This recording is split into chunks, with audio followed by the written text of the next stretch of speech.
Good morning, friends. My name is Gary McGowan of Triage Method, and I'm here today to tell you why morning routines are bullshit. But why am I talking about this?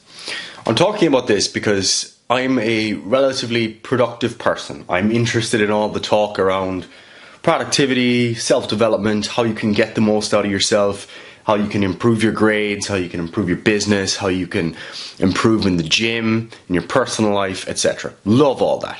And one of the recurring themes that comes up time and time again in this genre of content is this idea of building the perfect morning routine. And I'm sure you guys have seen these videos. Some of them tend to be extremely elaborate, where someone will get up at 4 o'clock in the morning and then they'll journal for half an hour, and then they'll do yoga for half an hour, and then they'll meditate for half an hour, and then they'll go and do a cold plunge, and then they'll go to the sauna and they'll have some activated almonds and fancy green tea and matcha lattes and whatever it happens to be. They have this sort of elaborate routine that takes up 2 to 4 hours of their morning. Even an hour seems absurd to me, to be honest. And the core thing that you can extract from that is that someone is adding all these additional things to their day in the hope that they get more out of the rest of their day. So this isn't a core part of what they need to get done. It's rather a preface that's supposed to set you up for a more productive day. And the reality is that most of this is nonsense. It's pretty much a form of procrastination that you've put some bows and flowers on and are now able to present as something that's worth doing or the secret to your success. And of course people find this attractive because ultimately what it allows you to do is bypass the real things that you need to get done in your day and feel like you've accomplished something even if you haven't. And this is a theme that permeates our culture generally, where very often what people are after is a feeling. They want to feel better. And that's fair enough. Of course, I think that you should try and feel better by sleeping more, by exercising, by eating well, etc.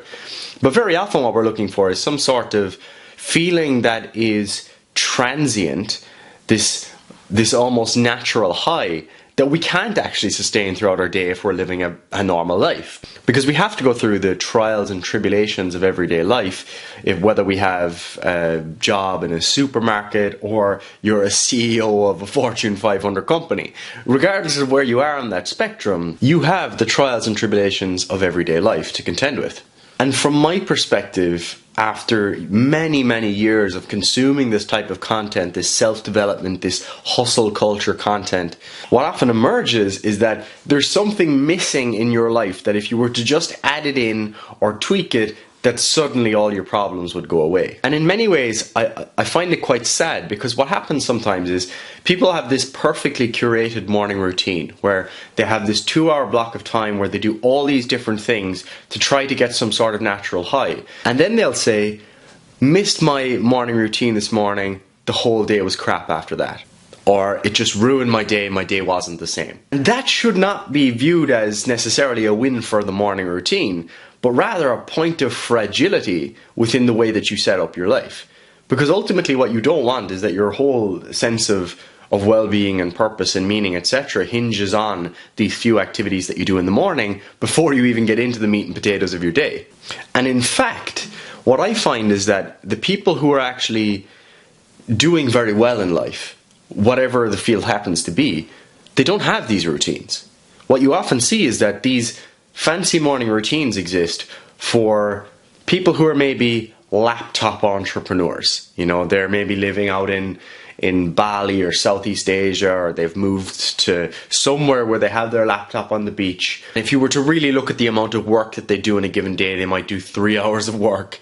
They often, don't have kids. They often don't have other caring responsibilities or exams that they're studying for, or whatever it happens to be. And while it's presented as a secret to success, as part of how they got to where they are, the reality is that it's almost just a filler within their day that is really quite abnormal when you compare it to the average person in the general population, or even the average, high-functioning person in the corporate world or in medicine or whatever field. And personally, when I meet people or work with clients who have successful businesses, or they're working very demanding careers, like they're doctors or lawyers, etc., or they're a mother who has multiple different kids to look after at home, I find that these types of people are often lucky if they get a chance to take 3 to 5 breaths in the morning, you know, to look out the window as they take their first cup of coffee and say, right, ready for the day, let's go. If they get the chance to even do that, that's a win for them. So don't fall for this.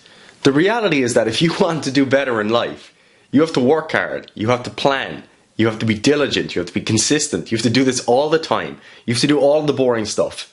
Personally, I get up in the morning, I have my coffee, and I start my day. Whether that be getting the first workout in, getting some study done, working, whatever it happens to be. I have to start my day because I have lots of things to do. If I was to sit around meditating and journaling and all this sort of stuff, I'm just procrastinating on starting my day. And of course, I'm not saying these things are useless. I think they're absolutely very valuable tools. And I think that if you have the time in the morning, you have 15, 30 minutes to journal or to meditate or to do some yoga or whatever it happens to be that sets your head in a good place, by all means, please be my guest. I'm a big proponent of working out in the morning. I'm a big proponent of starting your day with some sort of activity if you can. I think all that is absolutely fantastic. The most important thing in the morning is to get up when the alarm goes off. That's number one. Get a cup of coffee in. You know, personal preference, but come on, we all feel better after that morning coffee. Get hydrated, have some water. So that's what I do. I get up in the morning when the alarm goes off. Of course, there's some mornings where I don't, but that's standard. You know, get up early, have my coffee, hydrate, and start my day. Boom, done, simple. Personally, I think a lot of the reason that people watch these types of videos is that it acts as a bit of procrastination. It deceives them in a sense that it allows them to feel like, if I was to only do that, then I'd have all my problems fixed. And it's also just like the way people spend all their time watching motivational videos. You know, they'll watch the motivational videos, it gives them a sort of a transient high, a feeling that they're being productive, and then they can go and do something with that high. And that's what people are after when they're watching these videos about morning routines. They'll say, oh, I'm going to do that, and tomorrow I'm going to do that as part of my morning routine. And then you look at them in another week and they're doing something new, and another week they're doing something new again. And if you were to look at the other areas of their life, are they progressing? Not really, because all they're doing is looking for that feeling. So, in summary, please be my guest. Keep doing your morning routine if you enjoy it. I think short and sweet is the way to do it. But I think we also have to be realistic, that many of us have responsibilities in life that don't allow us to mess around for the first couple of hours of the day. And at the end of the day, I know a lot of you watching this are in that position where you're up at 7 because you have to be out the door at 7:30, you know, or you're up at 6 because you have to be out the door at 7 and you need to get your workout done first. And I just want you to know that you're not missing out on some secret hack that you're not able to partake in.